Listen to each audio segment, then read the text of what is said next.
You're watching South Asia Newsline, and here are the top stories we are tracking for you on Thursday, the 20th of March. Mumbai attacks mastermind urges US court to stop his extradition to India. Activists flag Pakistani atrocities in Sindh during protest at UNHRC.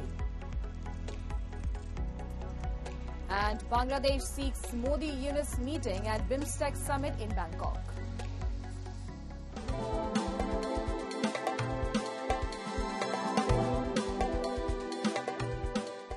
And now for all the details.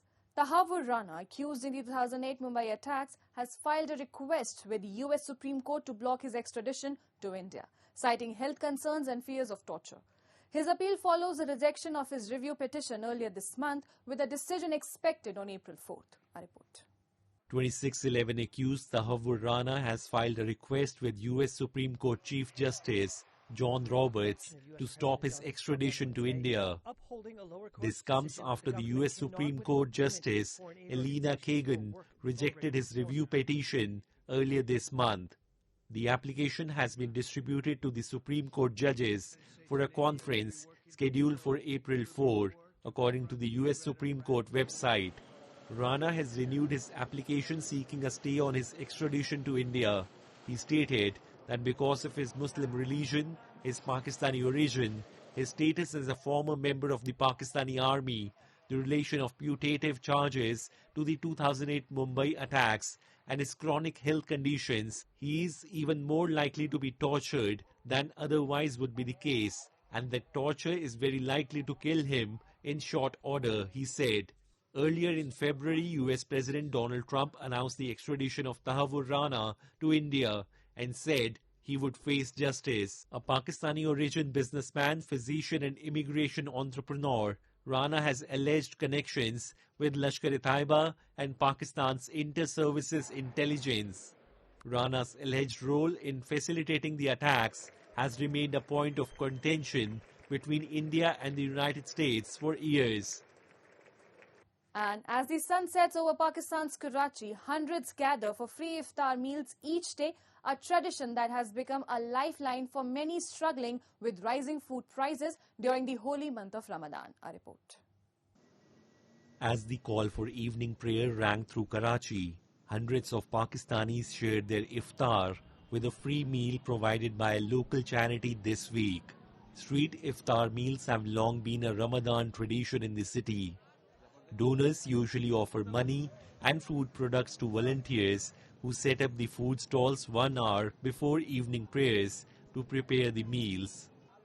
Amid rising food prices, many low-income families rely on these free meals as they struggle to afford even basic necessities.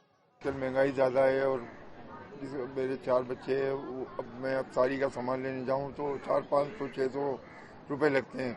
वही सामान यहाँ सुना था कि अफ्तारी अच्छी मिलती है, तो हम लोग यहाँ आए थे अफ्तारी करने के लिए, सहरी करने के लिए भी, अफ्तारी करने के लिए. Ramadan is one of the 5 pillars of Islam and requires that individuals abstain from eating, drinking, smoking and sex from dawn to dusk. Pakistan is a predominantly Muslim country where more than 90% of 240 million people practice Islam. तारी तो बहुत महंगी मिलती है, सामान कम से कम fruit तो बहुत महंगा है, और जो हमें बचत होती है उसकी हम अपने बाकी जो छोटे मोटे खर्चे घर के हैं उसमें इस्तेमाल करते हैं. बच्चों के स्कूल की फीस है और दीगर खर्चे आते हैं, बिजली का बिल है, गैस का बिल है. गैस तो खैर आ नहीं रही, मगर बिल भरना पड़ता है जो लाइन रेंट 400 रुपये आ रहा है. और यहाँ बस इसके ये थोड़ा फ़ायदा है कि यहाँ अफ्तारी करने से हमें पैसे थोड़े बचते हैं. तनख्वाह की जो सैलरी मेरी उसमें हम घर के अपने बाकी ज़रूरत पूरी कर लेते हैं. And members of the World Sindhi Congress held a protest at the UNHRC in Geneva this week to draw attention to the ongoing rights violations in Sindh by Pakistan. Activists highlighted critical issues such as land grabbing and systemic persecution, calling for urgent international intervention. The World Sindhi Congress staged a protest outside the UNHRC office in Geneva during its 58th session this week, raising awareness of human rights abuses faced by the Sindhi people under the Pakistani state. The protest focused on the worsening crisis in Sindh, particularly the devastating impact of 6 new canals being constructed on the river Indus. The activists warned that these canals, along with long-standing water theft, are exacerbating environmental damage and displacement of Sindhis. Additionally, the activists also condemned the allotment of land to the Pakistani military under the guise of corporate farming and raised concerns over enforced disappearances, extrajudicial killings, and the persecution of Sindhi Hindus. In various forms of genocide. When people don't have water to drink, people don't have food to eat, there is no medication, there is no hospital, and people die. People say, okay, he died because he didn't get medication. No. The state did it deliberately. It is genocide. They are committing genocide in Balochistan. They are committing genocide in Pakhtunkhwa. They are committing genocide in Sindh. They committed genocide in Bangladesh.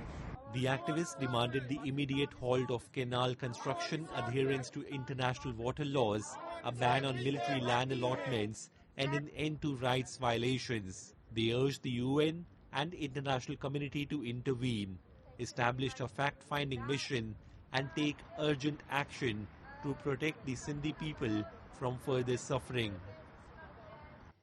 The Torkham border crossing the primary trade and travel route between Pakistan and Afghanistan reopened on Wednesday following nearly a month-long closure triggered by clashes between the security forces of both the nations.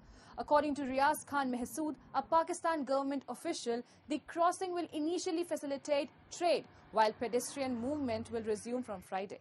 The Torkham crossing had remained closed since February 21st after tensions escalated when Afghan forces objected to Pakistan's construction of a border outpost leading to exchange of fire. The month-long blockade caused a severe backlog of truckloads of supplies predominantly destined for Afghanistan. The closure significantly impacted Afghanistan, which faces a humanitarian crisis and relies heavily on food imports from Pakistan. Trade between the two countries amounted to over $1.6 billion in 2024, according to Pakistan's Foreign Office, underscoring the economic importance of the Torkham crossing for both nations. Bangladesh has approached India to arrange a meeting between its chief advisor Mohammad Yunus and Prime Minister Narendra Modi in Bangkok during the first week of April. Speaking to ANI, Bangladesh Foreign Advisor Mohammad Tauhid Hussain said Dhaka has made a diplomatic request to India to hold a bilateral meeting between the two leaders on the sidelines of the upcoming BIMSTEC summit in Thailand. While both countries have engaged in a series of high-level exchanges at the foreign ministers' level, Prime Minister Modi has yet to meet Yunus in person. Yunus has been leading the interim government in Bangladesh since four-time Premier Sheikh Hasina fled to New Delhi. Relations between the two countries have been strained since Hasina's ouster, as she was considered close to New Delhi. In February, India's Foreign Minister S.A. Shankar accused members of Yunus-led government of making ridiculous remarks against India. He warned that one cannot claim to seek good ties with India while simultaneously blaming New Delhi for everything that goes wrong in Bangladesh. Nepali lawmakers from both the ruling and opposition parties have demanded the formation of a high-level committee to investigate an attempt to smuggle foreign currencies to China.